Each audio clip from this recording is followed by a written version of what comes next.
Iya, sekarang Pak Dani sekarang bertanya ke Kristen, silahkan. Oke. Ya udah, kalau Pak Dani bebas bertanya, asalkan topiknya, artinya dari setiap jawabanku itu, Pak Dani tanya terus, nggak apa-apa. Oh gitu. Tapi iya, saya berikan kebebasan. Silakan Iya. Pak Dani, silakan. Nanti katanya menyimpang lagi. Oke. Saya tanyakan kepada Anda, Pak Erwin. Iya, silakan. Sama pertanyaan yang sama. Bagaimana korelasinya ciptaan Adam sampai kepada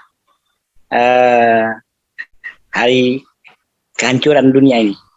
Oke, pertanyaan yang sangat bagus dan itu yang saya Sama, tunggu. pertanyaannya sama. Iya. Jadi sebelum manusia jatuh dalam dosa, jelas dikatakan bahwa Tuhan memberikan mandat budaya, mandat otoritas kepada manusia untuk menguasai ciptaan Tuhan. Tetapi setelah manusia jatuh dalam dosa, maka manusia melenceng dan akan dikatakan mati. Tetapi Allah mengasihi manusia. Manusia yang berdosa ini kan, dosa itu berdampak banyak. Berdampak kepada manusia dengan Allah, berdampak kepada hubungan manusia dengan manusia, berdampak kepada hubungan manusia dengan alam. Bahkan manusia dikuasai tunduk kepada iblis, bahkan tunduk kepada maut. Itulah dosa. Setelah jatuh dalam dosa, maka persoalan di semesta ini adalah dosa. Supaya manusia, supaya persoalan di semesta ini selesai, maka akar persoalannya harus diselesaikan, yaitu dosa. Untuk itulah Allah mengutus firman-Nya jadi manusia, menjanjikan kedatangan Yesus Kristus. Dan Yesus sudah datang menggenapi janji Allah itu. Dan Yesus sudah memberikan kemenangan kepada manusia atas dosa melalui pengorbanannya yang sempurna di kayu salib. Dan Allah melalui Kristus juga sudah memberikan kemenangan kepada manusia melalui Yesus atas maut melalui kebangkitan Yesus. Allah juga memberikan kemenangan kepada manusia terhadap iblis melalui kemenangan-kemenangan Yesus. Dan Allah juga memberikan kepastian keselamatan kepada manusia bahwa manusia dijamin masuk surga melalui Yesus. Lewat Yesus naik ke surga menyediakan tempat bagi orang yang percaya. Itulah sebabnya sampai hari ini orang Kristen menantikan kedatangan Yesus yang kedua. Apa itu? Yesus datang dengan kemuliaan dan dia mendirikan sebuah kerajaan yang baru, kerajaan yang sempurna, memulihkan posisi manusia setelah jatuh dalam dosa kembali kepada keadaan yang sempurna sebelum jatuh dalam dosa. Maka dikatakan ada Yerusalem baru turun dari surga. Itu adalah kesempurnaan. Manusia dikembalikan kepada Taman Eden yang tidak ada dosa. Makanya ada Yerusalem baru turun dari surga. Jadi konsep keselamatan itu Pak Dani jelas sekali. Tapi penjelasan seperti ini tadi saya tidak bertanya bro. Boleh bertanya. Pak Dani dulu so, Pak, karena Pak Dani tadi memulai pertanyaan. Silakan Pak Dani dikritisi penjelasan saya supaya semakin dalam.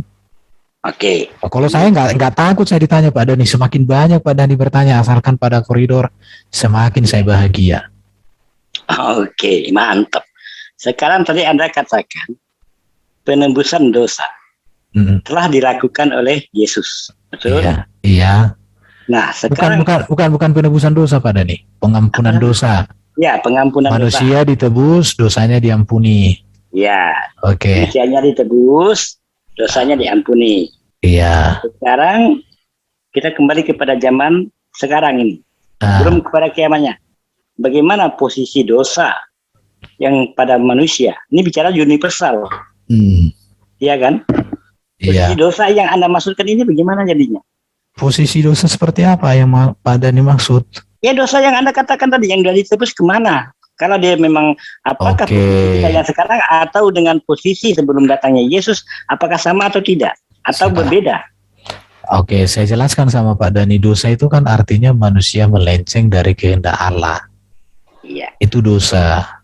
Jadi hamartia artinya melenceng dari sasaran Tuhan. Apa sih sasaran Tuhan? kepada manusia sebelum ada dosa, bahwa manusia ini memiliki relasi yang baik dengan Allah dan memiliki otoritas atas alam semesta. Dan saat ini, di dalam Yesus Kristus, manusia sudah didamaikan dengan Allah. Maka dikatakan, Yesus itu kan juru damai. Yesus itu juru selamat. Yesus itu pengantara. Yesus itu mendamaikan kita dengan Allah. Dan ini sudah dialami semua orang Kristen. Kami sudah didamaikan dengan Allah. Maka Allah itu bukan lagi sesuatu yang jauh dari kami. Bukan lagi sesuatu yang harus kami ketakutan. Takut iya, tapi bukan ketakutan. Kenapa? Karena kami sudah mendapatkan pendamaian di dalam Yesus itu. Kami bisa melakukan dosa iya. Tetapi hubungan kami yang terpisah dengan Allah karena dosa itu, di dalam Yesus kami dipersatukan, kami didekatkan, kami dibuat menjadi intimasi. Sangat dekat. Dapat poinnya, bro. Sudah. Seperti Sudah itu. poinnya. Jadi sebentar. Jadi berbicara tentang kondisi dosa itu, Pak Dhani harus bisa memahami esensi dosa dengan perilaku yang lahir karena natur berdosa.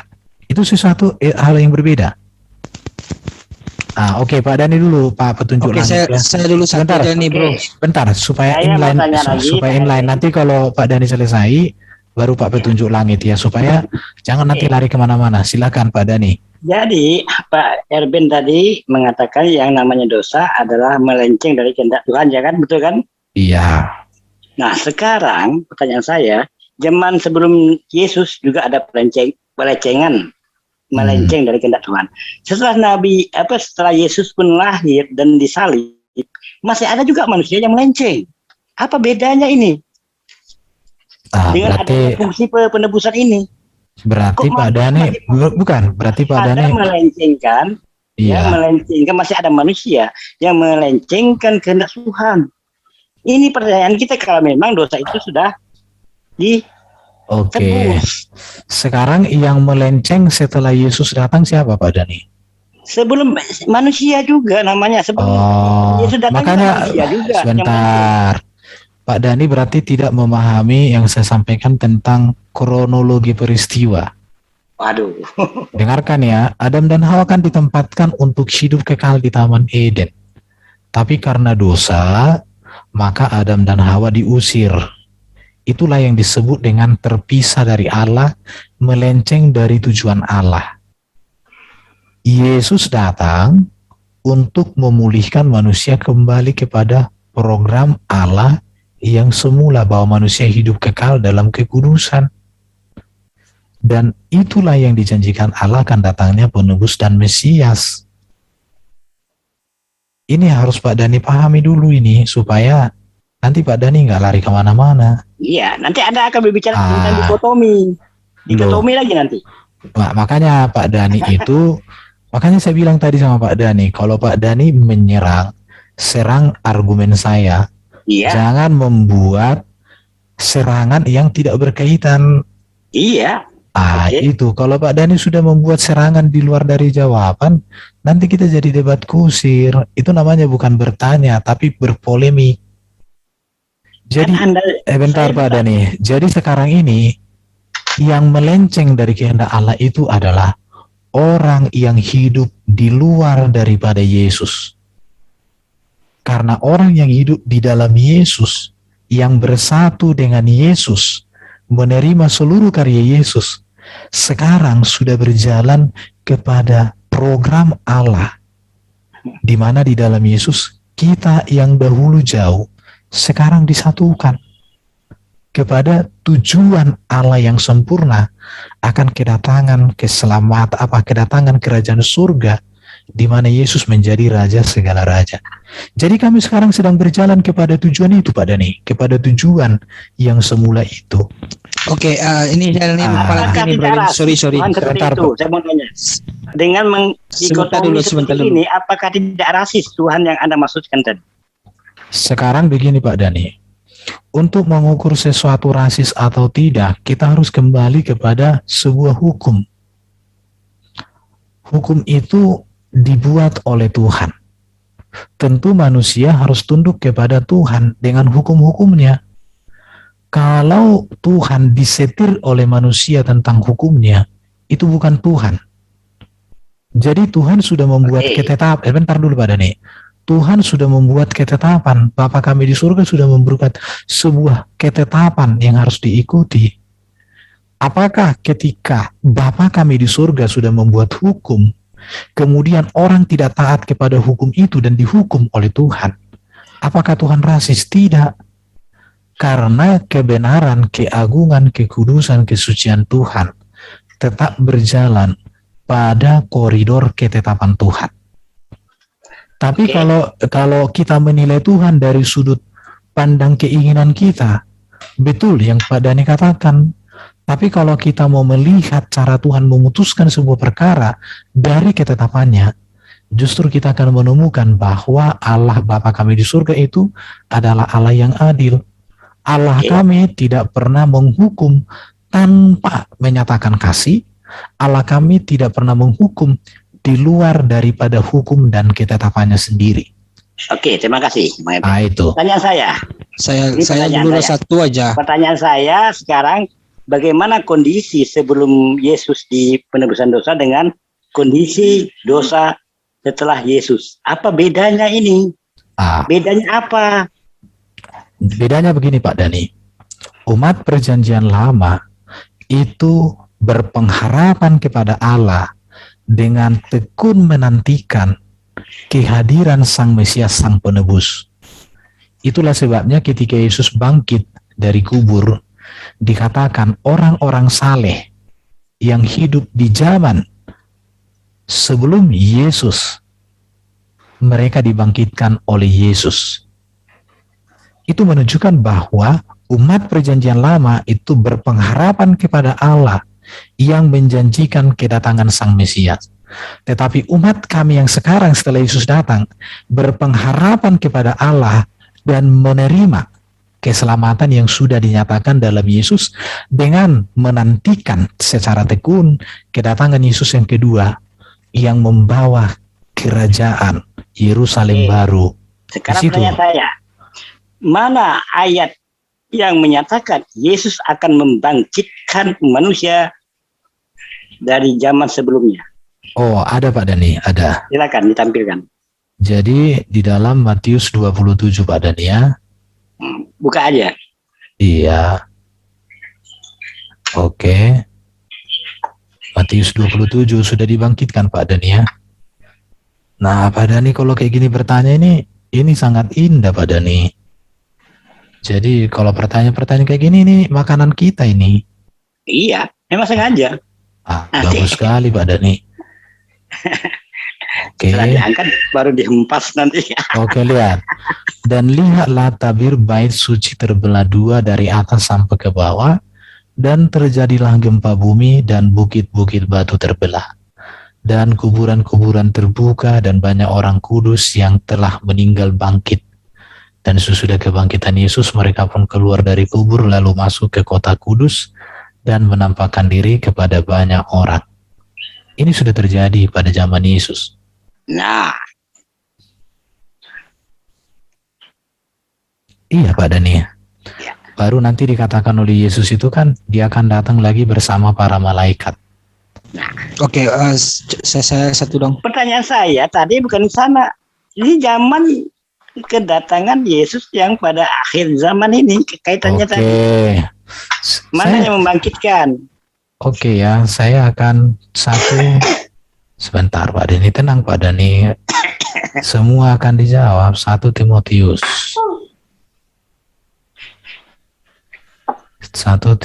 4. Oke. Sebentar ya. Aku buka Alkitab. Padahal ini ada kok, ada. 1 Timotius, 2 Timotius ya. Tesalonika kayaknya. 1 Tesalonika. 1 Tesalonika 4. Oke. Selanjutnya kami tidak mau saudara-saudara bahwa kamu tidak mengetahui tentang mereka yang meninggal, supaya kamu jangan berduka cita seperti orang-orang lain yang tidak mempunyai pengharapan. Karena jikalau kita percaya bahwa Yesus telah mati dan telah bangkit, maka kita percaya juga bahwa mereka yang telah meninggal dalam Yesus akan dikumpulkan Allah bersama-sama dengan Dia. Ini kami katakan kepadamu dengan firman Tuhan. Kita yang hidup, yang masih tinggal sampai kedatangan Tuhan, sekali-kali tidak mendahului mereka yang telah meninggal. Sebab pada waktu tanda diberi, yaitu pada waktu penghulu malaikat berseru dan sangkakala berbunyi, maka Tuhan sendiri akan turun dari surga dan mereka yang mati dalam Kristus akan lebih dahulu bangkit. Sesudah itu, kita yang hidup, yang masih tinggal, akan diangkat bersama-sama dengan mereka dalam awan menyongsong Tuhan di angkasa. Demikianlah kita akan selama-lamanya bersama-sama dengan Tuhan. Pak Dhani, jelas ya? Oke, pertanyaan saya. Ini bicara sangkakala. Iya. Pertanyaan saya, apakah sangkakala ini sebelum kiamat ataupun saat kiamat? Jadi gini Pak Dhani, ketika sangkakala itu dibunyikan, maka saat itu orang-orang benar itu sudah diangkat. Jadi orang Kristen itu tidak merasakan penderitaan dan kiamat itu. Jadi penderitaan itu hanya dialami oleh orang-orang yang tidak hidup, yang tidak mau menerima keselamatan dalam Yesus, Pak Dhani. Pertanyaan saya. Iya. Sangkakala. Apa kaitannya, korelasinya dengan kehancuran bumi? Nanti kalau kita berbicara sangkakala Pak Dhani, di dalam kitab Wahyu ada 7 sangkakala. Jadi nanti itu sangat panjang Saya dulu sekali. satu Pak Erben. Sebentar, ini lupa Bapak lagi. catat aja dulu, catat supaya. Satu aja. Jadi, oke Pak Dhani. Jadi nanti di kitab Wahyu ada banyak sangkakala di situ. Itu pernyataan penghukuman yang akan dinyatakan Allah bagi manusia yang memberontak kepadanya. Oke Pak Dhani, saya pikir. Pertanyaan saya gini, apakah sangkakala dulu bertiup, kemudian bangkitnya manusia, atau sebelum sangkakala ini bertiup, berbunyi, kan manusia sudah bangkit? Bapak Pak Dhani baca saja Pak Dhani ya. Kami katakan kepadamu, kali-kali mendahului meninggal, sebab pada waktu tanda diberi, ya, sebab pada waktu tanda diberi, yaitu pada waktu penghulu malaikat berseru dan sangkakala Allah berbunyi. Jadi terjadi pada waktu yang sama. Tororot, langsung bangkit semuanya. Tororot, semua diubahkan. Luar biasa Pak Dhani. Luar Jadi biasa. kapan kehancuran bumi ini? Ya ini. Apakah bumi tidak hancur? Kalau berbicara tanggal dan waktunya Pak Dhani, bukan bulannya, tanggal. jamnya nggak tahu. Saya tidak bicara tanggal. Saya iya. tidak bicara tanggal itu terlalu nggak boleh. Kita berbicara apakah sangkakala berbunyi ini? Saya katakan bumi itu hancur. Kan dikatakan langit dan bumi akan berlalu, tetapi orang-orang benar akan menikmati sukacita. Jadi ketika orang benar sudah diangkat, maka detik itu juga orang-orang fasik dihukum. Itu terjadi Pak Dhani. Jadi pada waktu yang bersamaan. Oh ya, saya paham. Iya. Oke, satu aja nih. Karena itu sebentar, di ayat 15 dikatakan Pak Dhani, kita yang hidup, yang masih tinggal sampai kedatangan Tuhan, sekali-kali tidak mendahului mereka yang telah meninggal. Jadi orang yang meninggal dibangkitkan, yang hidup diubahkan pada saat bunyi sangkakala. Begitu tapi diangkat. Yang pasti hukuman, ini bukan ucapan Yesus ya. Ini ucapan Paulus. Pak Dhani, tidak boleh framing seperti itu Pak Dhani. Enggak, ini kan benar kan? Sebentar Pak Dhani. Satu kata, sebentar Pak Dhani. Satu kata pun di dalam kitab Pak Dhani itu tidak ada ucapan Allah. Itu ucapan malaikat Jibril. Jadi Pak Dhani jangan buat framing yang memukul diri sendiri. Itu nggak sehat. Enggak. Iya, karena Allah sendiri nggak pernah berbicara kepada Nabi Pak Dhani. Kalau Pak Dhani bisa menerima pernyataan Jibril, mengapa kami tidak bisa menerima pernyataan para rasul yang berasal dari Roh Kudus? Dalam sebuah diskusi jangan membuat satu pernyataan tetapi tidak bisa ketika pernyataan itu dialamatkan kepada yang membuat pernyataan. Jadi Pak Dhani kalau dialog dengan saya jangan suka bunuh diri. Ini namanya suka bunuh diri. Enggak lah. Saya Iya. paham itu. Nanti Itu jadi kalau itu bicara lain lah sama masalah ruku. oke, sekarang petunjuk langit sudah terlalu Oke, lama satu sih. aja. Iya, Iya. silakan. Saya tadi mencoba menarik benang merah ya. Ketika Bro mengatakan bahwa sebelum Adam ini jatuh ke dalam dosa, ya mandat kekuasaan, mandat berkuasanya atas burung-burung di udara itu diberikan kepada Adam, betul apa tidak? Iya, berkuasa atas seluruh ciptaan Tuhan yang ada di bumi ini. Oke. Terus setelah Adam jatuh dalam dosa, mandat itu diambil apa tidak? Jadi dosa itu membuat segala sesuatu menjadi rusak. Iya, artinya mandat itu terhapus lagi, itulah istilahnya. Tuhan menghukum manusia. Tuhan menghukum manusia, Iya. artinya mandat itu diambil gitu ya. Di dalam ayat itu kalau dikatakan ditarik mandat itu tidak ada ya kalimatnya ya. Tetapi tidak ada dikatakan ditarik kalau kita mau literally. Tetapi kalau sebentar dulu, Bro ini belajar kalau bertanya itu jangan sampai lebih panjang pertanyaan dari jawaban. Oke, lanjut coba. Di situ supaya cerdas. Kalau Bro lebih banyak bertanya daripada jawaban, gak usah bertanya.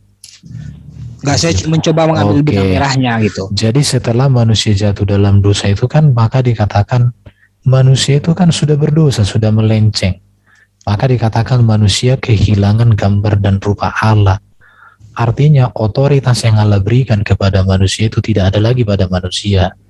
Karena dengan sendirinya begini ya Bro ya. Ya, saya paham kok. Saya bisa menjelaskan apa yang Bro jelaskan. Bukan membantah. Jangan dipotong. Makanya saya bilang kalian itu belajar. Nanti saya persilakan kamu untuk bertanya lagi atau mengkritisi apa yang saya sampaikan. Saya bukan bertanya, saya cuma mau mengambil benang merah. Enggak, kalau kamu ingin ambil benang merah, ambil aja, ada di laci-laci benang merah.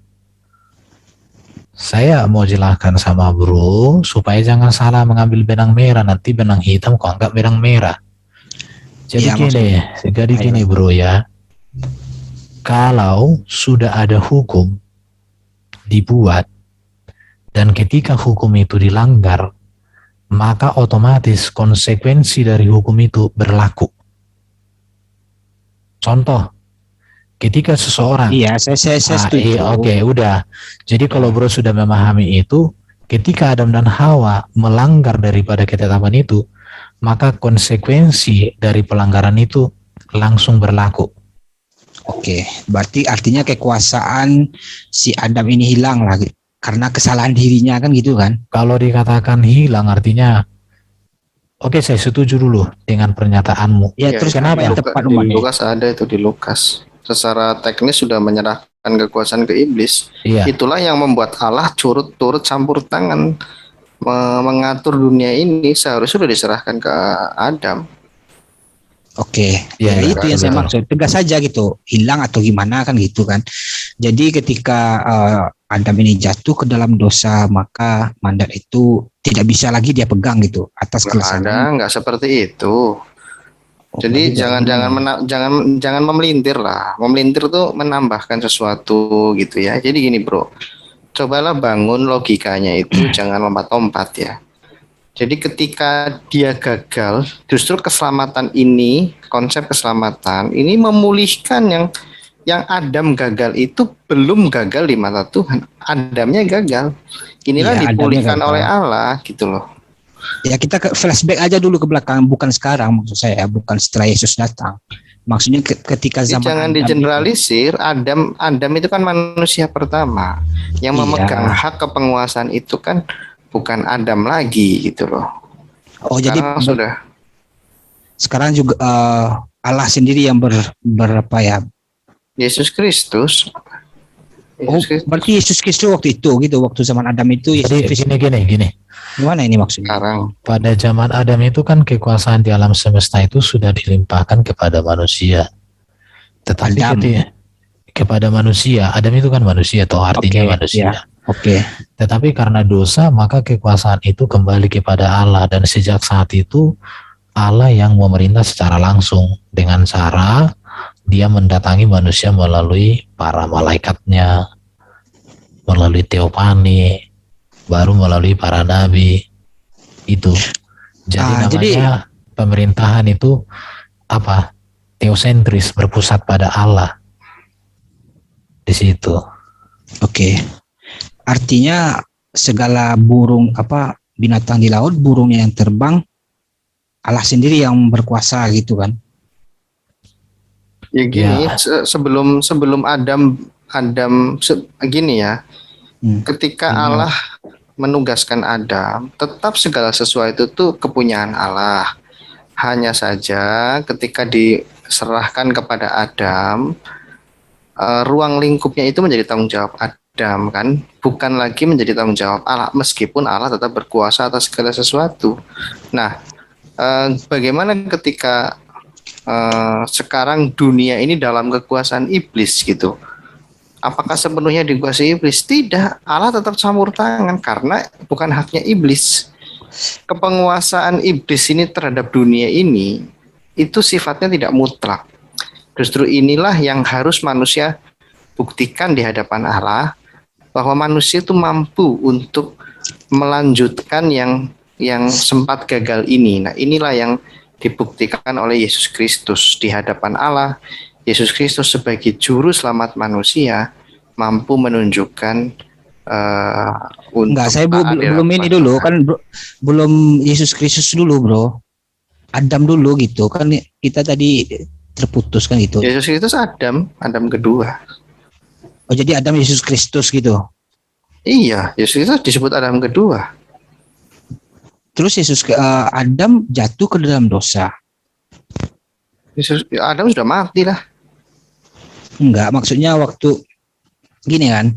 Jadi sebelum Adam ini jatuh ke dalam esensi yang mau kamu bahas tuh ketetapan gitu? Allah tentang kepenguasaan manusia atau Adam? Adam itu sudah lewat. Iya, maksud saya begitu. Ketetapan esensinya tidak hilang. Masa ketetapan Allah gitu? Ketetapan Allah kok dibatalkan oleh iblis, gimana sih? Enggak, maksud saya begini ya. Sifatnya tidak membatalkan. Poin saya begini, bro. Merusak, ya. Artinya kekuasaan tidak ada lagi di tangan si Adam ini kan gitu, atau gimana menjelaskannya? Ya tidak sepenuhnya, nyatanya bisa dipulihkan kan, justru inilah yang akan dipulihkan oleh manusia itu sendiri.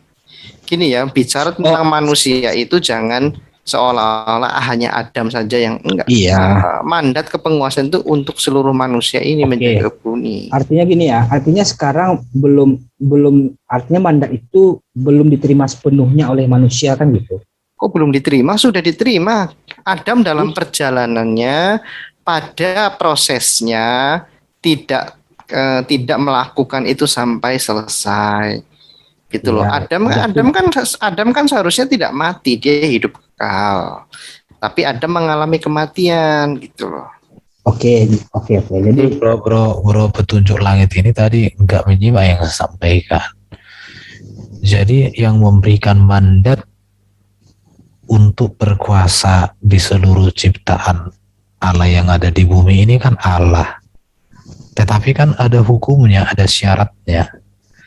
Ketika syarat itu dilanggar, maka mandat itu dengan sendirinya ditarik sama Allah itu. Apakah ditarik secara keseluruhan? Tidak ada sama sekali. Kita lihat di dalam Kejadian pasal 3 bahwa mandat itu sudah dengan catatan-catatan, ada di sana penghukuman di situ, bro. Jadi jangan langsung, jadi bukan iblis yang menarik mandat itu, karena manusia sudah melanggar hukum, maka detik itu, saat itulah konsekuensi dari pelanggaran itu terjadi, dilakukan, dilaksanakan, diputuskan kepada manusia. Itu tadi saya sama bro, makanya memahami hukum. Jadi gini, kasus harus dinilai pada hukum. Enggak, jangan enggak, coba suruh jelasin aja.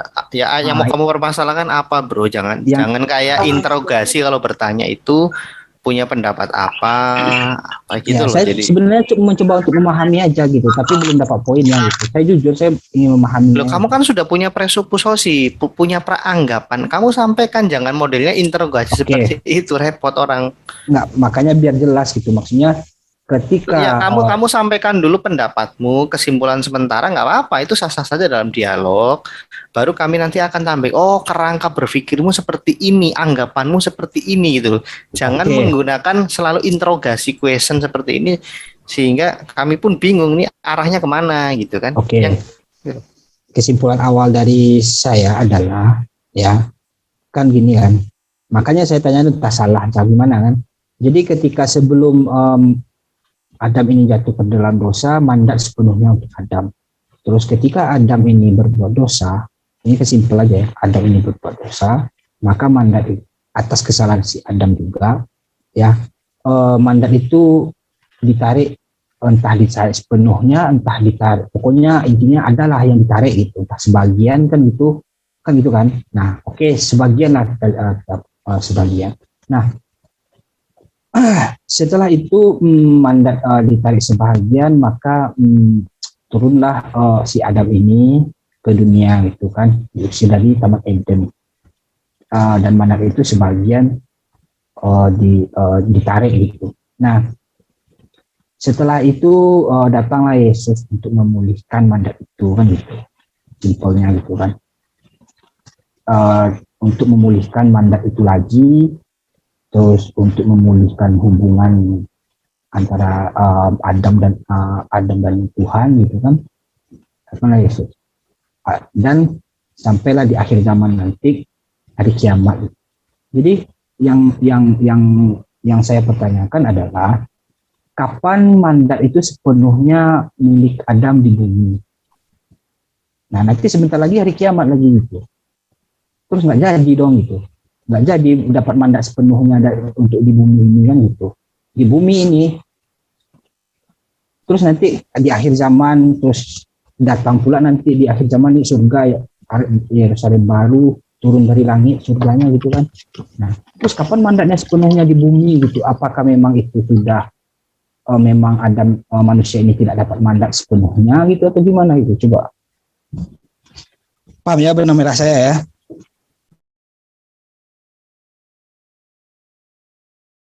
ya, sejak awal mandat itu sudah sepenuhnya kok, tidak sepenuhnya sih. Ini bro, ini nggak dilihat, aku udah tunjukkan tadi ayat ini. Masa mandat separuh-separuh? Mandat sudah Ini sepenuhnya dari saya awal dong. lihat ini bro ya. Berkuasalah atas ikan-ikan di laut, taklukkan, penuhi. Ini sudah diberikan kepada Adam sebelum adanya dosa. Tetapi mandat ini tidak dilaksanakan oleh Adam secara sempurna karena mereka jatuh dalam dosa. Jadi dampak dosa itu kan tadi saya ulang-ulang jelaskan. Manusia dengan Allah hubungannya tidak baik. Manusia sesama manusia juga demikian. Manusia dengan alam, bahkan alam dengan alam juga demikian. Terus nanti ketika Yesus datang, maka ada dikatakan Yerusalem baru turun dari surga, langit yang baru dan bumi yang baru. Itu baru nanti terjadi di sana bro. Jadi kalau bro melihat yang saya sampaikan tadi itu sebenarnya sangat jelas bro. Iya. Ya kalau sangat jelas kan, ya ini maaf bagi saya kan kurang jelas kan gitu. Iya, wajar kurang jelas bagi bro karena bro kan sudah memiliki pemahaman yang berbeda, gak masalah lah. Oke, boleh saya bertanya ini? Oh, bisa didengar? Sebentar, selesai dulu satu-satu. Ini dia nih bro ya. Sesungguhnya aku menciptakan langit yang baru dan bumi yang baru. Hal-hal yang dahulu tidak akan diingat lagi dan tidak akan timbul dalam hati. Sebab sama seperti langit yang baru dan bumi yang baru akan kujadikan. Tinggal tetap di hadapanku, demikianlah firmanku. Jadi ada langit yang baru. 2 Petrus 3:13. Tetapi sesuai dengan janjinya, kita menantikan langit yang baru dan bumi yang baru, di mana terdapat kebenaran, tidak ada di sana kepalsuan. Wahyu 21. Lalu aku melihat langit yang baru dan bumi yang baru, sebab langit yang pertama dan bumi pertama telah berlalu, dan laut pun tidak ada lagi. Jadi memang langit yang baru nanti akan ada, bumi yang baru, Yerusalem baru. Jadi Makanya saya bilang sama bro, dan disinilah nanti keadaan manusia yang sempurna sebagaimana Adam sebelum jatuh dalam dosa sudah terjadi. Tadi Bro Edo menyampaikan Yesus Adam terakhir.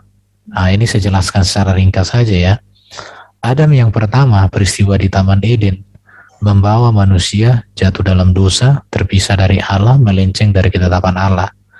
Tetapi Yesus yang adalah firman Allah diutus jadi manusia disebut sebagai Adam yang kedua, Adam yang terakhir, untuk memulihkan gambaran manusia kembali kepada kehidupan yang Allah rencanakan dan tetapkan. Dan inilah ini terjadi di langit yang baru dan bumi yang baru itu. Baru. Oke, tapi belum terjadi lah ya. Ini pengharapan akan terjadi. Iya. Kalau sudah terjadi, kita nggak ada dialog lagi di sini. Aku udah di surga, baru udah ke neraka kan. Ya, artinya begini ya. Artinya mandat itu nanti sepenuhnya akan terjadi setelah bumi yang baru gitu. Jadi pemahaman bro jangan putus. Makanya di dalam memahami konsep keselamatan itu dari manusia sebelum jatuh dalam dosa, manusia jatuh dalam dosa, kemudian diampuni dari dosa, kemudian dikembalikan kepada hakikat yang semula, itu satu kesatuan. Iya, satu kesatuan. Jadi kronologi peristiwa itu kalau disimpulkan harus mengadopsi seluruh kronologis. Kalau hanya ditampung di ujung, sama saja bro menilai gajah itu dari kumisnya. Padahal gajah itu bukan hanya kumis. Di situ. Jadi kita ini kalau dialog itu dialog yang cerdas, yang brilian. Bukan dialog brilian. Iya. Jangan dialog kuluk-kuluk. Jadi udah itu berarti. Ya itulah kesempurnaannya itu, bro. Oh, berarti istilah maksudnya begini, yang saya pertanyakan, yang saya permasalahkan ini, bro, bukan artinya begini ya. Setelah Adam pertama yang di surga itu jatuh ke dalam dosa dan mandat. Bukan di surga, Adam pertama di Taman Eden. Oke, di Taman Eden. Iya. Setelah dia jatuh dalam dosa, terus mandatnya itu rusak lah gitu kan. Atau mandatnya tidak sepenuhnya dia bisa lakukan. Anak cucunya ini terus jelas ya kan nggak bisa kan. Jelas Adam nggak bisa, apalagi anak cucunya kan gitu. Nah, terus maksud saya begini ya. Jadi mandat ini tidak akan pernah orang-orang non-Kristen akan dapatkan manusia sebelumnya gitu kan. Meskipun orang-orang non-Kristen ini tidak akan pernah mendapatkan mandat sepenuhnya.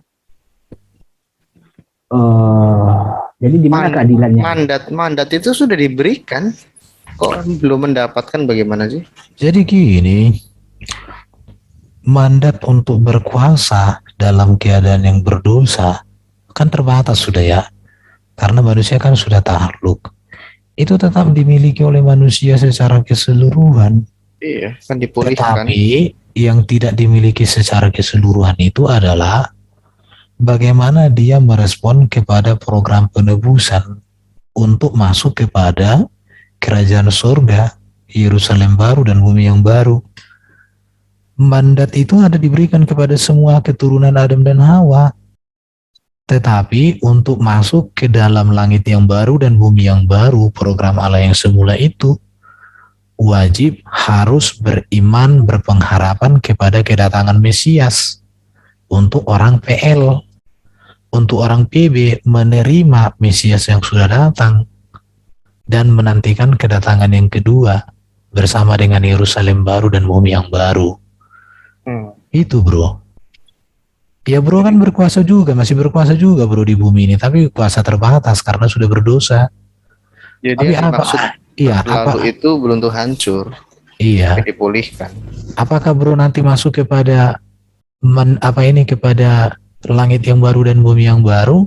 Ya baru bisa masuk. Kalau dari kacamata iman Kristen, percayalah sebagai Yesus sebagai Mesias. Ya itu. Tapi kalau bro nggak percaya, ditinjau dari iman Kristen ya maaf saja, nggak masuk. Itu tegas. Tapi itu keputusan di bro. itu nggak bisa di apa itu dipaksa atau diapain, nggak boleh itu. Nggak, maksudnya begini ya, pemahaman saya belum dapat gitu bro, sudah aja gitu. Maksud saya bukan. Kalau bro belum memahami bro, gini aja, nanti habis dialog ini nanti bro sembahyang tahajud 30 menit, berdoa lagi pada Allah yang hidup. Jadi gini, makanya di dalam iman Kristen, ajaran Kristen itu ada yang disebut dengan perjanjian. Makanya kitab sucinya itu ada perjanjian lama dan perjanjian baru. Perjanjian apa gitu ya. Tetapi Allah tetap menyertainya, roh Allah tinggal. Bahkan Allah bisa menampakkan dalam wujud tertentu, dalam wujud manusia yang disebut dengan teofani. Justru ketika semuanya sudah dirusak oleh Adam, Allah tidak lagi tinggal di tengah-tengah manusia. Meskipun secara hukum atau secara status dunia ini tetap milik Allah.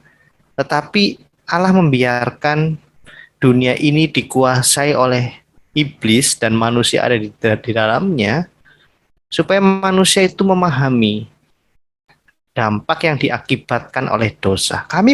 Kita paham gitu, Anda dan saya paham. Terutama orang Kristen memahami bahwa dunia ini rusak, tidak seperti kodrat aslinya. Manusia pun sudah rusak. Inilah yang ingin dipulihkan oleh Allah. Allah akan tinggal lagi di tengah-tengah umatnya. Nah ini, ketika Yesus Kristus sebagai penyataan diri Allah itu sudah melakukan kewajiban manusia menjadi wakil manusia untuk menunjukkan ketaatan yang oleh Adam itu gagal ditunjukkan, Yesus Kristus taat. Sampai dia harus menerima hukuman yang seharusnya hukuman itu diterima oleh Adam saat itu juga, mati. Kalau saat itu Adam mati, tidak ada umat manusia saat ini. Nah, setelah Yesus Kristus melakukan tugasnya gitu ya, misinya sebagai juru selamat itu, pengantara, di sini seluruhnya digenapi janji Allah. Allah kembali hadir di tengah-tengah umatnya. Nah, makanya Allah mencurahkan rohnya ke seluruh umat manusia. Supaya apa? Supaya menuju kepada pemulihan. Nah, meskipun nanti ada tahapan di mana sebelum pemulihan segala sesuatu terjadi, itu harus ada penghukuman bagi orang-orang yang menolak dan memilih jalan yang ditawarkan oleh iblis, yaitu jalan maut. Maka itu akan tergenapi. Nah, jadi pemulihan itu berproses satu persatu begitu ya. Mengapa harus sekian lama? Tidak langsung saat itu juga. Bim salah bim, Adam kamu diampuni. Oh, tidak seperti itu cara kerja Allah kami. Jadi supaya manusia ini tahu betapa buruknya dampak dosa itu. Ya, oke. Jadi memang perbedaan kita di sini sedikit, bro. Jadi ketika mandat untuk bumi ini bukan bukan kita bisa punya tenaga super terbang ke sana ke sini gitu. Kalau tenaga super terbang ke sana sini, malaikat lebih hebat dari itu. Gitu. Nah, jadi mungkin di situ cara paham bro tadi kan katakan bahwa mandat itu Adam itu sebelum jatuh dalam dosa itu dia berkuasa, dia bisa terbang bumi, terbang ke sana kemari kan gitu, pindah. Ya itu kan bahasa metaforis saya. Saat itu Adam kan memiliki kuasa, bahkan dia bisa berbicara dengan hewan, memberi nama hewan. Ya logika aja lah bro, memangnya hewan hanya di Taman Eden. Kita tidak tahu begitu ya. Jangan manusia itu sedikit punya gambaran yang yang sedikit berkembang begitu ya. Kalaupun itu dianggap tidak ada, ya nggak masalah. Itu bukan esensi penyampaian kaya gitu loh. Esensinya adalah bumi ini diciptakan tidak dalam kondisi rusak seperti ini. Dunia ini rusak karena dosa. Ternyata dosa itu tidak membawa dampak negatif hanya kepada manusia saja, tetapi kepada hewan segala macam. Karena apa? Karena ternyata iblis setelah menjatuhkan kekuasaan Adam, dia memiliki kuasa untuk memengaruhi alam semesta ini, dunia ini. Untuk apa tujuannya? Selalu untuk melawan Allah. Tetapi Allah tetap tidak membiarkan iblis menghancurkan total. Karena ketetapan Allah tidak bisa dihancurkan. Dunia ini rusak supaya manusia menyadari, oh seharusnya tidak rusak. Hanya beritakanlah Injil kepada segala makhluk. Itu maksudnya bukan hanya kepada manusia saja, tapi kami juga mengaplikasikan apa itu Injil, keselamatan kepada dunia ini, menjaga dunia ini dan sebagainya. Dan nanti dan seterusnya akan ada pemulihan. Yang lama ini akan berlalu. Ada beberapa penafsiran mungkin dihancurkan total, tetapi lebih banyak penafsiran yang menafsirkan bahwa ini akan kembali bumi menumbuhkan tunas yang baru, kira seperti penciptaan awal gitu ya, dipulihkan. Manusia-manusia yang memilih jalan mengikuti iblis yang merusak itu akan dihukum, sedangkan kami yang memilih jalan keselamatan itu menerima hak kembali, ya, yaitu kodrat ilahi, dan kami akan memerintah bersama-sama Yesus Kristus. Nanti ada kerajaan 1000 tahun damai betul-betul terjadi di dunia ini, setelahnya baru terangkat ke surga, gitu seperti itu, atau apapun yang Allah akan lakukan kita belum tahu. Oke, sudah cukup kok. Tapi kalau bagi saya tanggapi ya, kalau saya rasa anugerah dari Tuhan itu ketika Tuhan memperlihatkan kepada kita sebuah kehancuran, disitulah kita tahu kedamaian kan gitu. Gini bro, satu hal yang mau saya sampaikan, sebenarnya ini klimaksnya ya untuk teman-teman muslim. Menurut kami, nah ini penting, menurut kami, ketika ada pernyataan-pernyataan yang berbalik atau kebalikan dari apa yang Alkitab katakan itu, dan itu tepat sekali dengan narasi iblis, itu tentu dari iblis. Jadi yang mengatakan bahwa manusia diciptakan dengan tidak sempurna, menurut filosofi atau esensi dari ajaran Alkitab, ajaran kekristenan, itu adalah iblis. Yang ingin mengatakan bahwa dunia ini itu tidak sempurna, itu adalah iblis.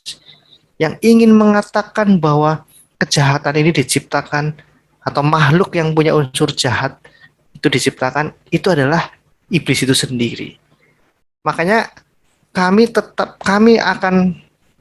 iman kami tetap akan berpusat bahwa Allah tidak mungkin menciptakan sesuatu itu tidak baik. Putih ya putih. Meskipun manusia memiliki kehendak bebas. Karena manusia bukan robot. Jadi ini akan semakin jelas begitu, karena narasinya ini benar-benar bukan berbeda dunia, tetapi satu dimensi, tetapi baik dan buruknya kelihatan. Gitu Bu. Sorry ya, saya bukan tendensi untuk menyerang gitu. Tapi intinya bagi kami itu perbedaan itu berasal dari si iblis, dan iblis selalu akan menjadi raja pendusta, bapak pendusta. Dia akan selalu menyelewengkan atau memelintir segala sesuatu. Itu ya, mungkin itu teologi dasar ya. Sebab pemahaman bagi kami ya, Tuhan menciptakan keburukan dan kebaikan. Memang itu, iya, wajar sih bro ngomong begitu, dan itu sangat saya hargai. Kenapa? Karena memang bro kan tidak memahami tentang konteks PL ya. Sebegini ya, sebentar dulu.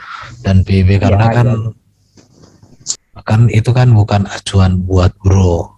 Sementara kami kan, pedoman kami kan dua kitab PL dan PB ini satu kesatuan. Tapi kalau bro kan, kalau dikatakan murni Quran enggak juga. Karena masih masuk lagi tafsiran yang memahami Quran itu sendiri. Baru masuk lagi nanti kepada hadis.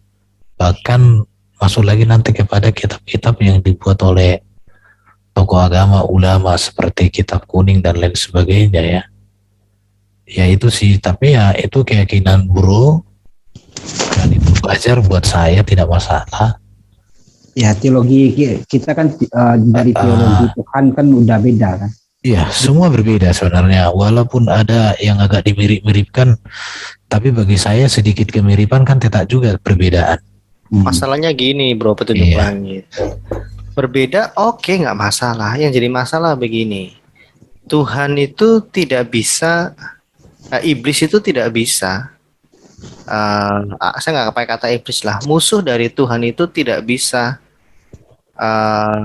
melawan Tuhan itu, apa ya bahasanya? Jadi gini ya, ini fakta sejarah itu bukti bahwa kekuasaan Tuhan itu nyata dan iblis tidak mampu mengendalikan itu. Yang jadi masalah ya terkait hal itu, fakta sejarah. Ini pewahyuan Tuhan kepada umat manusia. Kalau kami mengatakan pewahyuan itu artinya penyingkapan ya, apa yang Tuhan ingin singkapkan. Itu jelas terjaga gitu loh. Terlalu sulit untuk dibantah. Tidak bisa hanya maaf klaim sepihak di abad 7 misalnya mengatakan bahwa ini salah, ini benar, ini salah. Loh, lalu Tuhan tuh hadir di sepanjang sejarah? Tidak. Ini bukan main-main loh. Makanya kekristenan itu tidak pernah menyangkal sekalipun apa yang tertulis di dalam kitab-kitab sebelumnya. Tidak sekalipun kami menerima sepenuhnya dan bertanggung jawab untuk menjelaskan. Loh, bro, sekarang lihat saja kenyataannya itu sejarah ini dijaga oleh suatu bangsa. Dan itu sudah mendarah daging. Kami pun melihat hal itu. Apa yang Tuhan lakukan kepada bangsa Israel keluar dari Mesir, fakta-fakta sejarah juga mengungkap kesinambungan, keselarasan apa yang tertulis di dalam Perjanjian Lama dan Perjanjian Baru. Dan tidak bisa dipatahkan dengan hanya klaim itu sudah dipalsukan, ini sudah terlalu naif menurut saya, terlalu mengabaikan. Ya oke. Itu kan pembelaan iman ya, tidak masalah. Itu ya kalau seperti itu repot. Ini bukan iman, ya. Iman itu kan sesuatu yang jadi kita lihat fakta loh gitu. Jadi ya, kalau bro mengatakan ini pembelaan iman, tidak ada masalah. Biasa. Sebentar. Jadi kami bukan membela iman, tapi kami menunjukkan kebenaran iman kami itu bisa kami buktikan secara historis sejarah. Fakta empiris. Itu jadi kami bukan membela, kami nggak pernah membela iman, kami hanya menyatakan, menunjukkan. Enggak, bagi kami tuh iman itu enggak perlu dibela. Tapi iman itu yang membela. Ini tidak, enggak. Kekristenan itu tidak pernah membela kebenaran, tapi berpegang kepada kebenaran, menghidupi kebenaran, dengan sendirinya kebenaran itu yang membela kita. Kalau kebenaran tidak perlu dibela, namanya kebenaran. Kebenaran itu tinggal kita terima, kita pegang, kita yakini, kita nyatakan, itu lebih dari cukup. Itu filosofi kami di CIA ini, bro. Buat apa kami membela? Kami yang dibela kebenaran itu. Itu sedikit, sedikit petunjuk lah, petunjuk dari Erben. Habis bro, petunjuknya dari langit. Bro kan ini membela kebenaran ini, kebenaran. Enggak. Terus jadi kalau bro memahami saya membela kebenaran, tidak. Saya hanya menceritakan. Saya hanya mengungkapkan. Kalau bro memahami itu pembela, iya, saya tidak membela. Dia yang membela saya hanya memberitakan. Aduh, ini sebenarnya ini kata-kata aja ya. Coba pada ini dulu. Iya, memang kata-kata saya itu kadang bro biasa lah. Oke, terima kasih Bang Ebe. Kirain Pak Dani udah ngorok, rupanya masih ada ilmunya. Terakhir ini. Terakhir dari tadi terakhir. Oke, lanjut. Silakan. Silakan. Oke, ini. Sebagaimana yang dipaparkan oleh Pak Edo dan Pak Erben tentang Adam pertama dan Adam kedua. Dan mandat ya kan diambil alih oleh Allah di saat Adam jatuh dalam dosa. Mandat kekuasaan ini dah diambil oleh Allah. Kemudian diberikan kembali kepada Adam yang kedua yang bernama Yesus. Kan begitu kan arahnya? Enggak. Betul atau salah? Salah. Ya. Salah Pak Dani, salah. Mandat itu tidak cara kerja Tuhan kami itu tidak cabut tambal sulam seperti itu. Mandat itu sudah ditetapkan, sudah dilakukan. Ini kan satu proses, Pak. Satu proses, dan saat ini kami pun mengerjakan mandat itu, namun dalam kondisi yang sudah rusak. Kami harus, dalam tanda kutip ya, berbagi kekuasaan dengan iblis, dan itu tidak menyenangkan, karena iblis sifatnya merusak. Merusak kami juga, merusak dunia ini. Bukan kepada kita. Ini kan saya bilang tadi dikatakan bahwasanya Adam pertama dan Yesus itu merupakan Adam kedua. Benarkah demikian? Disebut Adam kedua, Pak. Iya, disebut Adam kedua. Bukan Adam kedua. Ya, artinya pemulihan apa yang Adam sudah terima itu tidak bisa dilakukan oleh Adam karena Adam mengalami kematian dan seterusnya. Iblis berkuasa di dunia ini seharusnya tidak. Gitu, Pak. Jadi ini yang sedang dipulihkan manusia selama ini. Saya tulang. Sebentar, Bang Edo. Tadi kita berbicara sebelum kita ya. Ini kita bicara tentang konsep tentang mandat. Mandat yang pertama, mandat kuasa yang diberikan Allah kepada Adam. Kepada manusia, enggak jangan sama gini, Pak. Kepada Adam itu untuk manusia semuanya, manusia Adam dan anak cucunya. Mandat itu tidak pernah ditarik lagi, diambil, tarik, ambil, nggak seperti itu. Mandat ini tetap dijalankan, namun dalam kondisi yang rusak. Seharusnya saya ini sebagai raja, tapi sekarang iblis yang berperan menjadi raja dan saya harus mengambil itu dari iblis. Ini yang dilakukan oleh manusia. Iya, kan begini kata Bang Edo. Jadi sebelum adanya dosa yang dilakukan oleh Adam, kan manusia pertama ini itu kan diberi kuasa oleh Allah. Betul gak? Ya kami pun diberi kuasa sampai saat ini diberi kuasa, tetapi dengan kondisi yang tidak ideal, yang sudah rusak oleh dosa. Pernyataan ini dulu, statement ini benar atau tidak? Kita jangan melebar dulu. Tidak melebar. Ketika diberikan kepada Adam, ini kan kami anak cucu Adam. Iya. Kami masih menerima mandat itu. Jadi pengertian Adam yang kedua itu seperti Adam kedua ini bagaimana? Dia memulihkan kembali ke kodrat awal. Nah, ini kan kodrat kami sebagai manusia yang memiliki unsur jasmani dan rohani. Kami menerima mandat ini, kami tidak bisa menjalankan secara tuntas Adam ya dalam hal ini.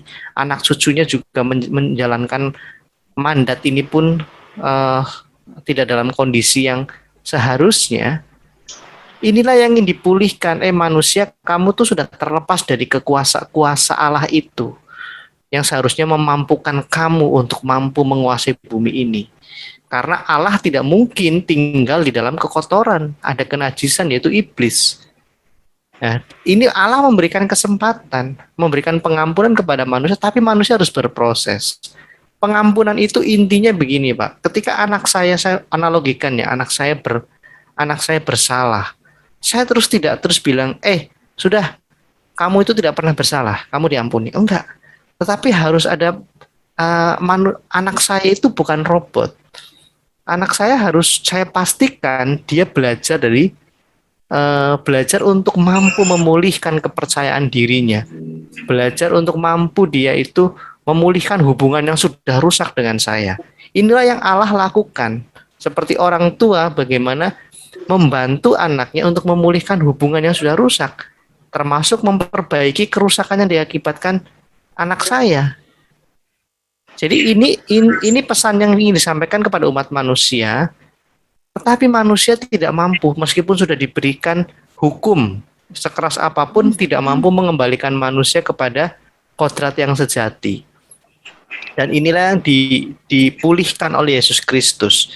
Jadi melalui Yesus Kristus kami manusia bisa mengambil hak kodrat yang sejati di 2 Petrus 1 ayat 4 gitu ya. Kami bisa mengambil bagian janji itu. Allah berjanji untuk memulihkan kodrat manusia, memulihkan kepenguasaan manusia. Inilah yang digenapi dalam diri Yesus Kristus. Jadi sekarang kami kiblatnya ke Yesus Kristus. Oh, manusia yang sejati seperti ini.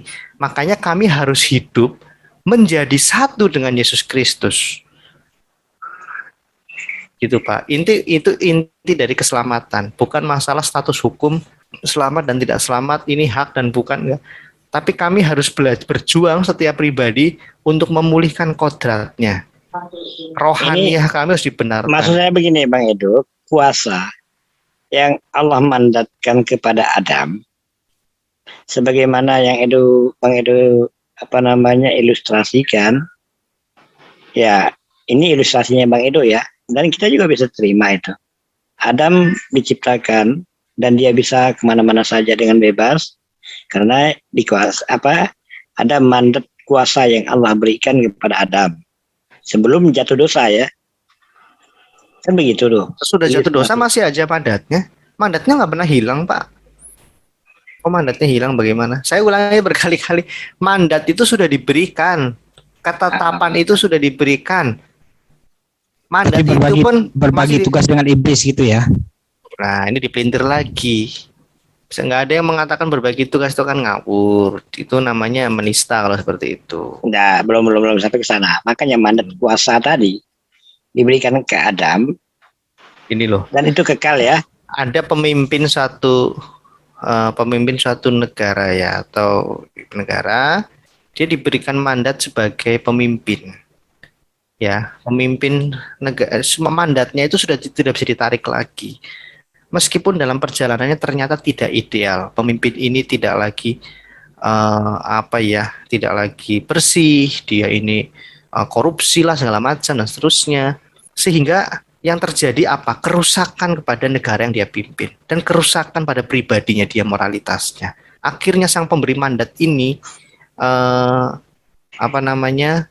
membantu si presiden ini gitu ya, anak buahnya lah kira-kira seperti itu, untuk mampu memulihkan kondisi yang semula yang sudah rusak itu oleh karena pelanggaran dan sebagainya. Mandatnya nggak hilang, bukan terus ada dua presiden, satunya presiden hitam dan ini presiden putih, berbagi kekuasaan, tidak seperti itu.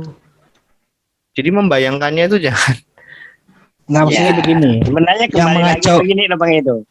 Jadi kalau Bang Edo mengatakan mandat itu tetap telah dipulihkan oleh Yesus, jadi pertanyaannya sama juga yang tadi yang saya mandatnya sampaikan. Tidak dipulihkan kok, mandat itu seolah-olah hilang. Mandat itu tetap ada, namanya mandat itu kan ketetapan, Pak, perintah. Iya. Kamu dimandatkan sebagai penguasa di bumi, mandat itu tidak pernah hilang. Tetapi di dalam menjalankan mandat itu manusia ini rusak.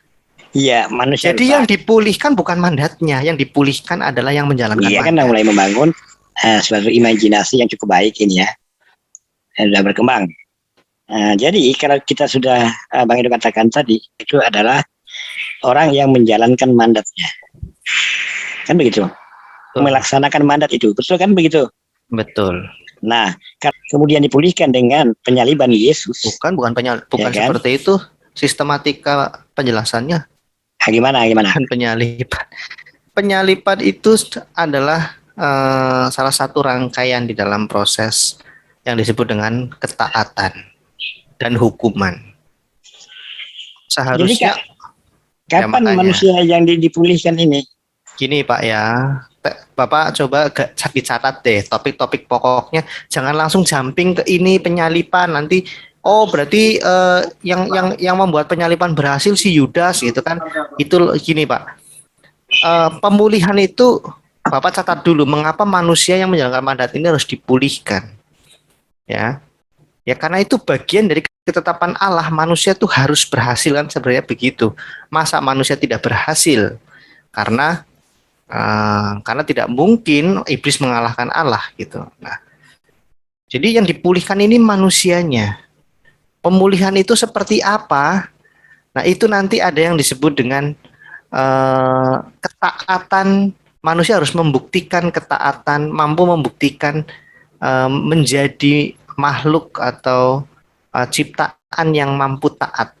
Karena Adam, inti dari dosa Adam itu adalah perilaku atau tindakan Adam yang tidak taat kepada Tuhan.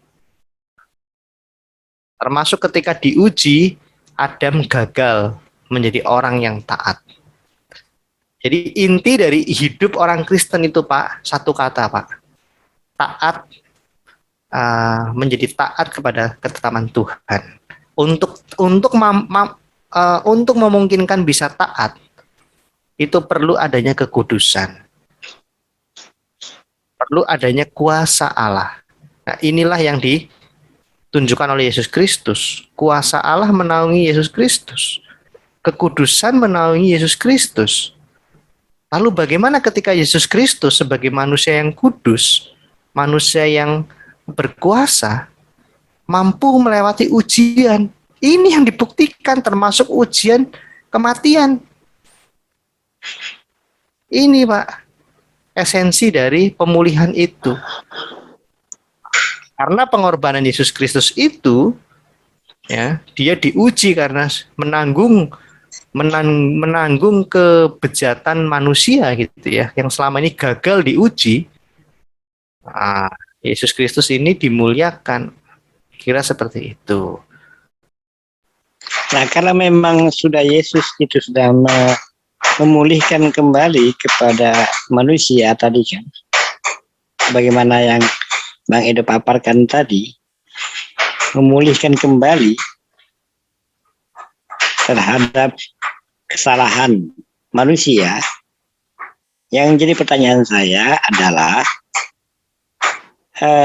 Yesus itu turun yang telah melakukan penebusan itu, faktanya manusia tetap berdosa sampai detik ini, dan kelakuan manusia sama aja dari zamanan anak keturunan Adam sampai sekarang juga tetap saling bunuh-membunuh. Jadi Kabil dan Habil sampai detik ini juga masih tetap aja yang namanya manusia secara universal tetap masih terjadi pembunuhan. Enggak. Itu fakta. Kita nggak usah bicara ini fakta, bicara manusia. Saya nggak saling membunuh. Maksud saya nggak saling membunuh, Pak. Maksud saya kan tadi secara universal manusia. Pak, jadi gini Pak, logika Bapak sudah tersustur dengan baik dalam konteks memahami penjelasan kami. Saya berterima kasih. Artinya Bapak tidak punya tendensi untuk menyangkal atau apapun, tapi menerima penjelasan meskipun Bapak tidak mengimani. Jadi gini Pak, yang Yesus lakukan ya adalah apa yang Allah ingin lakukan. Sama halnya ketika anak saya masih kecil, sudah saya bilangin jangan bermain bola di dekat ini kaca. Akhirnya bermain bola, kacanya pecah. Yang saya pulihkan antara saya ketika anak saya melakukan seperti itu, dia langsung takut, tidak berani bicara. Dia berpikir bagaimana saya bisa memulihkan orang tua saya yang marah. Bagaimana hubungan saya dengan orang tua saya rusak. Bagaimana kaca yang harus saya perbaiki. Terus bagaimana diri saya ini kalau boleh mengulang waktu saya nggak mau berbuat karena saya merasa sangat bersalah dan sebagainya. Ini yang ingin dilakukan oleh Allah melalui Yesus Kristus. Memulihkan hubungan dulu Pak.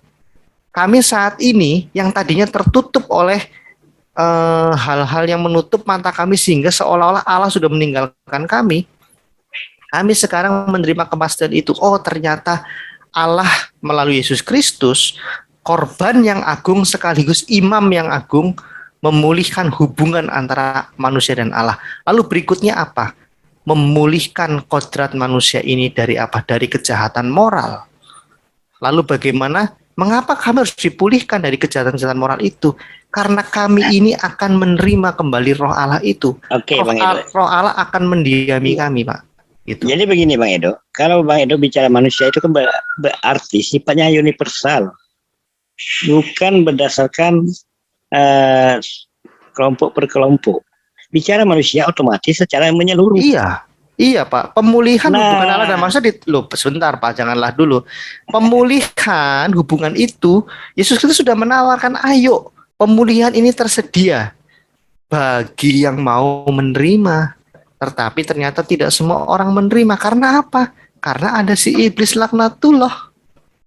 Orang-orang banyak yang lebih memilih jalan iblis ini. Itulah Pak kehendak bebas. Inilah kerusakan yang diakibatkan oleh Adam. Sedemikian banyak, tetapi bukan Adam yang menyebabkan, ini adalah iblis. Tapi manusia menjadi korban. Ya, kalau konsep yang Bang Edo paparkan itu tidak jauh beda dengan yang disampaikan oleh Nabi Musa, Nabi Nuh, Nabi Isa, Nabi Musa, Nabi Daud, atau yang lainnya. Musa, ataupun orang-orang yang selalu Abraham diberi kesempatan oleh Allah untuk berpartisipasi pada pernyataan janji ini, nubuatan ini. Tetapi digenapi oleh Yesus Kristus. Karena Musa, Abraham, siapapun itu tidak mampu untuk hidup taat seperti Yesus Kristus. Semua mereka punya kesalahan dan kekurangan. Berarti personil jadinya tidak bersifat universal kepada manusia. Apa yang personil? Itu kan hanya ditujukan kepada Yesusnya saja. Karena yang bisa berubah itu pada diri Yesus. Sementara diri umat-umat yang lain tidak. Ya memang janji, apanya Pak maksudnya? Janji itu memang tidak digenapi oleh Abraham, oleh Nuh. Mereka sadar Pak. Makanya di Ibrani 11 dikatakan mereka adalah saksi-saksi iman yang baik. Mereka saksi iman terhadap apa? Iman terhadap janji Allah pada manusia. Abraham menyadari itu. Bahkan Musa yang oleh iman itu berpartisipasi terhadap rencana Allah terhadap manusia tadi. Ini rencananya berjalan nih sampai kegenapannya. Daud pun seperti itu menyadari.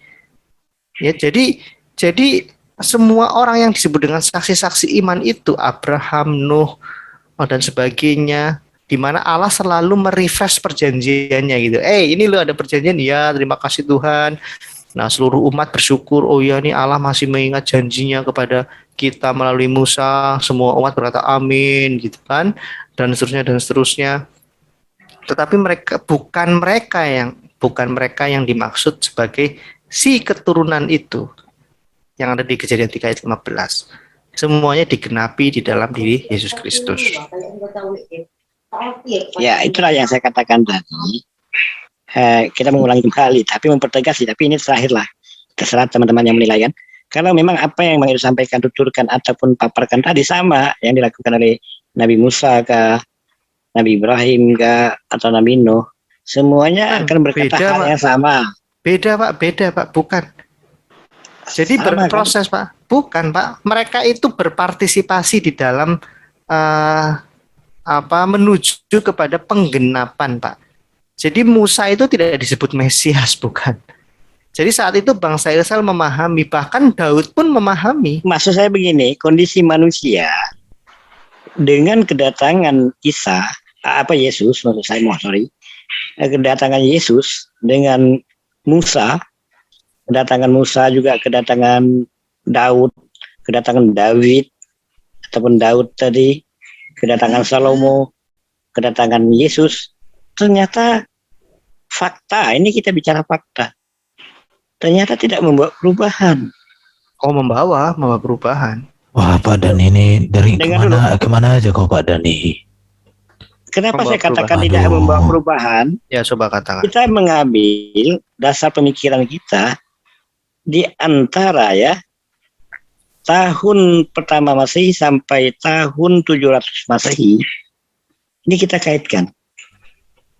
Ini ternyata dari tahun 700 kita mundur ke belakang. Ternyata tidak ada perubahan di dalam peradaban manusia. Bahkan umatnya Yesus, pengikutnya Yesus juga dijajah oleh Romawi. Tenang dulu, tentang dulu Bang Erwin.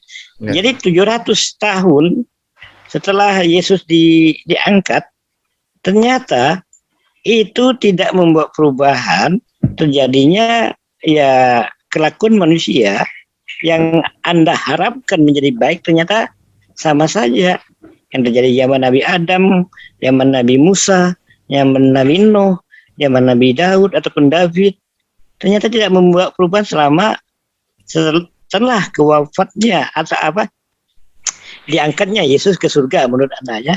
Ukuran perubahan Bapak apa sih? Maksudnya di dunia ini nggak ada perang gitu? Iya, peradaban. Ya peradaban, lebih konkret dong Pak. Bapak kan terlalu mengeneralkan seolah-olah seluruhnya itu bobrok gitu. Sepertinya ini Tuhan fakta sejarahnya begini loh Bang Erben, Bang Edo. Di zaman sejarah di mana? Apakah hanya Pak Dani saja manusia yang baik kan? Apakah hanya Muhammad saja yang baik gitu? Loh ya. Maksud saya kan manusia itu masih ada peradaban manusia yang melakukan tindakan yang sama yang terjadi pada zaman baik itu zaman Nabi Musa. Orang sekarang juga masih banyak kok Pak. Nah, Loh kok nah? Pak, tadi saya udah jelaskan, Pak. Yang namanya keselamatan itu berproses. Ketika Yesus Kristus datang, itu memulihkan hubungan relasi antara Allah dan manusia. Seperti ketika anak saya bersalah tadi, saya akan membantu anak. Sebentar, Pak. Bapak salah memahami, sepertinya hubungan itu dianggapnya semuanya jadi baik. Tidak. Setelah hubungan itu pulih, anak saya yang tadinya ketakutan dan sebagainya, sudah saya bilang, sudah, Bapak baik-baik saja, tidak masalah, tidak, kamu tetap anakku, gitu ya. Lalu sekarang apa? Bagaimana memulihkan kondisi anak ini dan memulihkan kerusakan karena dia memecahkan kaca itu. Inilah yang dilakukan oleh Allah melalui Yesus Kristus. Allah Bapa mengirimkan Roh Kudus bagi kami. Supaya apa? Apa yang Yesus Kristus sudah tanamkan di dalam kami tetap dikerjakan oleh Roh Kudus. Ini yang dilakukan Roh Kudus sama dengan ketika Adam keluar dari Taman Eden, Roh Allah masih tetap hadir menyertai Adam, tidak langsung pergi, Pak. Tetapi karena dampak dosa itu, manusia kecenderungannya menolak Roh Allah, sehingga puncaknya ketika mau mendirikan menara Babel, Allah menyampaikan tidak bisa selamanya kita di dalam diri manusia yang sudah begini. Mereka tahu yang baik dan buruk, kecenderungannya berbahaya sekali. Akhirnya Roh Allah meninggalkan manusia. Ini yang ingin dipulihkan lagi. Ketika hubungan antara Allah dan manusia itu dipulihkan oleh Yesus Kristus, sekarang Yesus Kristus ada di surga menjadi imam, Pak, imam. Jadi satu saat nih, setiap kali saya berdosa nih, Pak, Yesus Kristus yang membela saya di hadapan Allah. Tetapi dengan satu kondisi, saya harus menjadi manusia baru yang menjadi sama dengan Yesus, dipulihkan tiap hari, dipulihkan. Pertobatan yang konstan, setiap hari bertobat, tidak melakukan kejahatan lagi, dan pandangan kami diarahkan kepada Allah Bapa, sehingga kami akan dipulihkan secara kodrat jasmani dan rohani. Oke, terima kasih Bang Edo. Jadi ini terakhir ini mau terima atau tidak, saya langsung live ini ya, karena udah jam 11 lewat, jam 12 ini. Jadi saya katakan pemulihan yang Bang Edo sampaikan tadi ternyata itu hanya bersifat angan-angan dan tidak terbukti di dalam kehidupan yang nyata. Namun pada Rasulullah, setelah datangnya Rasulullah, ya itu mulai adanya perubahan di dalam peradaban manusia. Yang ada kekacauan, Pak, karena menyangkal semua yang sudah diwahyukan Tuhan sebelumnya. Buktinya Rasulullah itu mampu merubah kaum jahiliyah menjadi zaman penuh peradaban, itu bukti nyata. Kemudian perbudakan, setelah datangnya Rasulullah, perbudakan sampai detik ini sudah ditiadakan. Sampai detik ini masih ada kekacauan, Pak, di Timur Tengah, dengan segala hormat, Pak. Iya, justru Eropa yang bangsa barbar seperti itu mampu lahir menjadi bangsa yang luar biasa besar, merubah peradaban dunia. Dari Eropa ini merambat ke mana? Ke benua Amerika, begitu ya, dan seterusnya.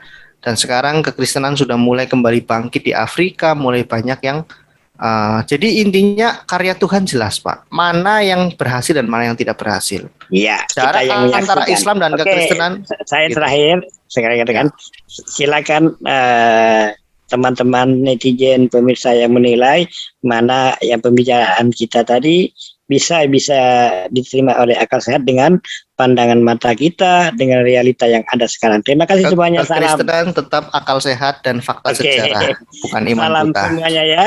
Ya, Pak Dadi, terima kasih. Salam semuanya. Oke. Nah, begini Bro Edo, kata Bro Edo tadi memulihkan hubungan ya kan? Betul. Apakah sebelum Yesus Kristus tidak ada pemulihan atau gimana? Ada, tetapi harus melalui manusia harus bekerja keras, ya. Misalnya sudah ada contoh ya, Allah menunjuk suatu bangsa keturunan Abraham yaitu Israel. Allah ingin menunjukkan ini loh, kalau mengikuti cara berpikirmu gitu ya, kamu taati saja hukum syariah gitu. Kalau dalam bahasa Islam itu syariat. Ini ada hukum Musa, hukum yang aku berikan kepada Musa. Kira-kira Allah mengatakan seperti itu. Apakah membawa bangsa Israel kepada kekudusan yang sejati? Oh tidak. Tidak bro. Nah, itu panjang kali lebar ceritanya. Dan memang hukum Taurat itu lebih kepada anak-anak. Karena memang membawa orang kepada ketakutan, dikasih hukum malah semakin membela diri. Wah, ini kok mereka yang membunuh, aku nggak begini, wah hukum Tuhan gimana? Nah, itu kecenderungan manusia di zaman hukum Musa. Ketaatannya pun ketaatan yang lebih kepada membawa kepada penghukuman, bukan ketaatan karena ada perubahan dari dalam diri, tapi harus dipaksa dari luar supaya orang ini tunduk, takut dirajam, takut di ini. Enggak, bukan dari kesadaran. Jadi begini ya, artinya justru ketika sebelum hubungan dipulihkan melalui Yesus Kristus ini ya, sebelum itu Tuhan dengan cara lain Tuhan tetap memberikan pemilihan, tapi dengan cara lain kan gitu kan, yaitu dengan syariat dan tadi. Tapi tetap tidak berhasil kan gitu kan, tidak berhasil lah gitu, banyak gagalnya gitu. Berhasil mungkin ada, tapi banyak yang tidak berhasil bukan hukumnya tapi manusianya. Iya, maksudnya manusianya yang tidak berhasil. Nah, apakah setelah Yesus Kristus pemulihannya itu berhasil apa tidak? Berhasil, mengembalikan kepada hukum yang mula-mula kepada Adam, yaitu hukum kasih karunia yang berpusat kepada kekudusan. Ini yang diberikan oleh Yesus. Apa bukti berhasilnya gitu?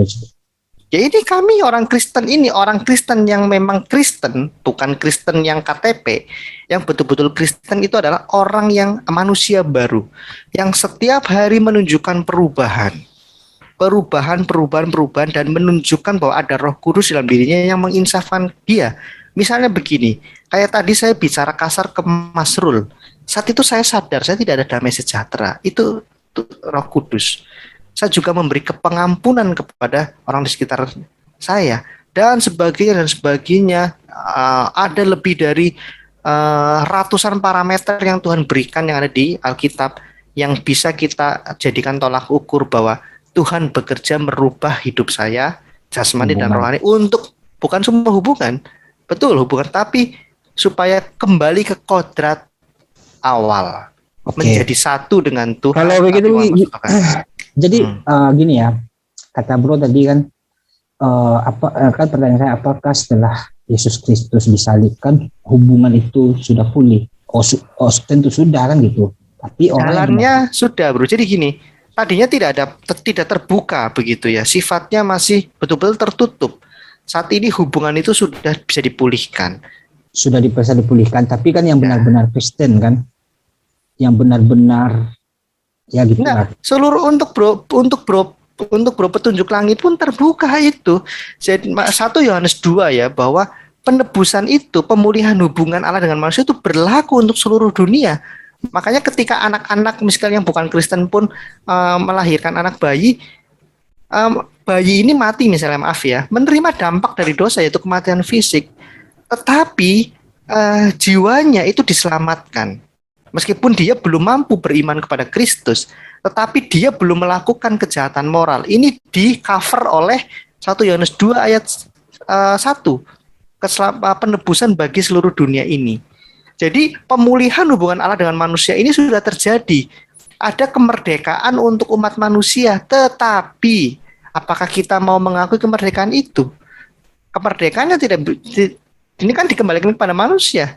Kalau kamu tidak mengakui, ya buat tidak ada makna dong. Tapi bagi kami orang Kristen, kami bersyukur setiap hari, terima kasih Allah Bapa di surga, Engkau sudah memberikan anakmu yang tunggal sebagai penebusan dan memulihkan hubungan antara kami manusia dengan Engkau ya Bapa, dengan anak istriku dan sebagainya. Nah, tinggal sekarang kami bagaimana kembali kepada kodrat sejati, yaitu apa? Mencontoh, meneladani Yesus Kristus. Dan kami harus menjadi satu dengan Allah melalui Yesus Kristus. Jadi filosofinya sudah dapat ya, supaya teman-teman muslim ini juga tidak salah paham. Yesus Kristus adalah penyataan diri Bapa. Jadi jelas ya bro ya. Jadi ada satu cerita yang harus dipulihkan, narasi kepenguasaan Adam dipulihkan. Kodrat manusia ini dipulihkan. Meskipun ternyata tidak semua manusia. Karena ternyata iblis pun dalam tanda kutip ya, dia punya keberhasilan sedikit, yaitu menghancurkan manusia ciptaan Allah, tetapi tidak mampu menghancurkan rencana Allah. Oke. Sekarang tugas kami sebagai orang Kristen mewartakan ini. Oke. Gitu.